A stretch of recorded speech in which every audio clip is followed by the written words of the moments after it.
Senator Kennedy has somewhat uncharacteristically been speaking out against Donald Trump when it comes to these devastating tariffs. Here he is. I'm not going to feign understanding. I have no idea what the impact is going to be on the American economy or the world economy. I listen to all these economists confidently predict that it's going to do this or going to do that, and they're very self-confident.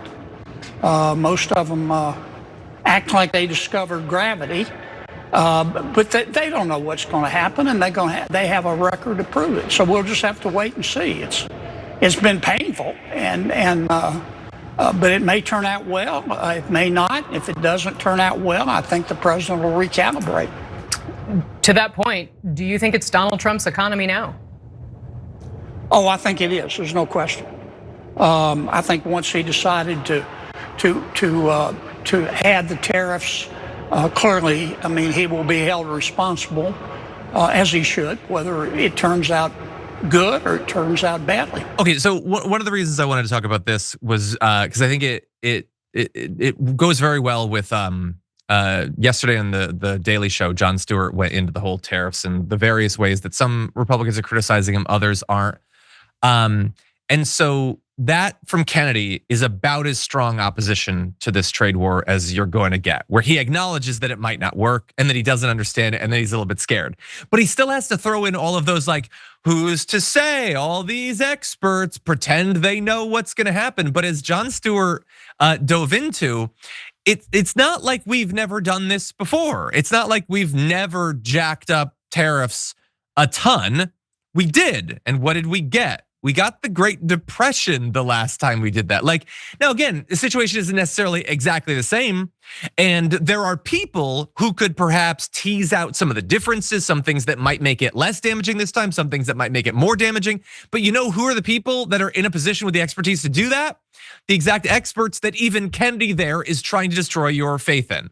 And again, it's not to say that those people know exactly what's going on, but they can look at the history. They can look at when we've done this. They can look at when other countries have done this. And so, like, Kennedy is being a little bit reasonable compared to these others, but I don't know, compared to like the approach of a Jon Stewart, he still has to be deferential because he doesn't want to get MAGA too riled up against him. And he's got very little company in this, trying to move Trump maybe to do that recalibration. Ted Cruz, again, it's weird to speak positively about Ted Cruz. He says that Trump's tariffs could cause a bloodbath for the Republicans.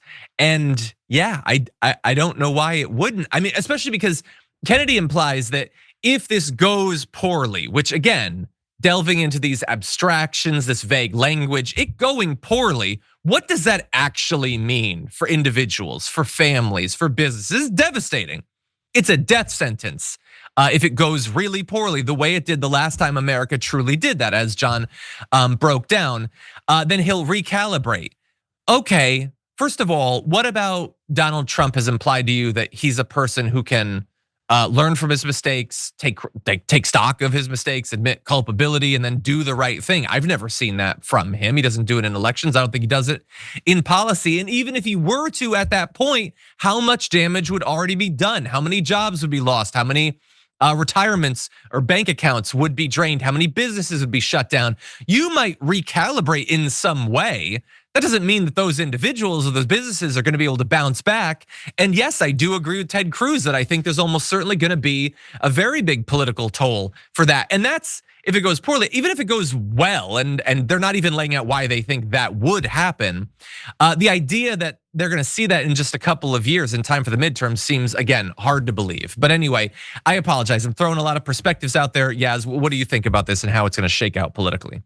Yeah, this is so funny because with these tariffs, there will be, really, we're already seeing them, very serious and significant economic and diplomatic repercussions, but there will also be the political repercussions that will make themselves more apparent come the midterms. But even those we're already seeing because, one, there have been massive protests across the country. And then two, these Republicans are finally starting to criticize Donald Trump.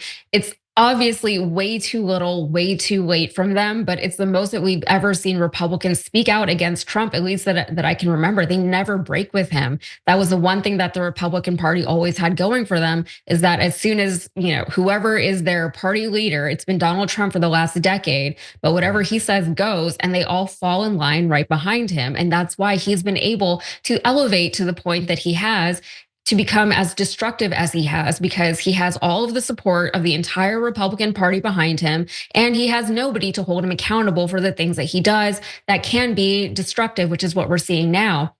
But these Republicans, what they're doing, they're not actually trying to help their constituents or save the American people from anything too destructive, because if that was their actual goal, they would have done and said something a long, long, long time ago. Nobody didn't know that this wasn't coming, right? He said it was going to happen. That's true.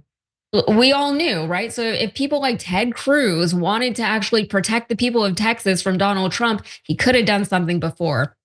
So these Republicans who are now coming out, they're just trying to save their own seats in government, and they're trying not to alienate their own voters. But here's what they do, right? It's no accident that Donald Trump is doing all of this at the very beginning of his term as president. They do these things with the knowledge that Americans tend to vote for incumbents, even though those incumbents are people like Ted Cruz, but they also have very short memories. They have very short attention spans. So come the midterms, not this year, but next year, that's a long time from now. Who knows? Maybe Trump will say something in October before the midterms, and people will say, oh, you know what? He's right. And they'll forget all about what's happening right now. You never know. And I think that that's maybe a safe gamble for them, because they've done it before and it's worked for them, right? That's why they have the October surprise, because they know that whatever is the freshest in people's minds, regardless of what happened the entire months and years prior to it, that's what people are going to vote for. Yeah. Yeah. I mean, it sort of combines with what we were talking about before we really got into the show of like, we got this endless flood. What is the thing that's going to be on people's mind? I know yesterday we had a comment from someone in the chat saying, people aren't going to remember the damage of this come midterms. And I think especially one of the reasons I'm focusing so much on this topic, and I think the news is generally, is there are so many individual little stories that I do think will drop away. People aren't going to remember the Harriet Tubman thing or whatever necessarily. I won't even remember it in a month necessarily. But I think that if there's still lingering damage to your bank account, I think people will remember. If you enjoyed that, then make sure that you never miss another video by subscribing. And if you want a little more, consider hitting the join button and becoming a member. So you're probably wondering, why would I do that? Well, when you do that, you get access to bonus content that I make every single week, and it's a lot of fun. You get custom emojis and more. If you join at tier 3, by the way, you even get access to a monthly member hangout with myself. And you'll get all that going forward, but you'll also unlock years of the back catalog that is literally 100 or more bonus clips and top 10 lists and debates and more. So what are you waiting for?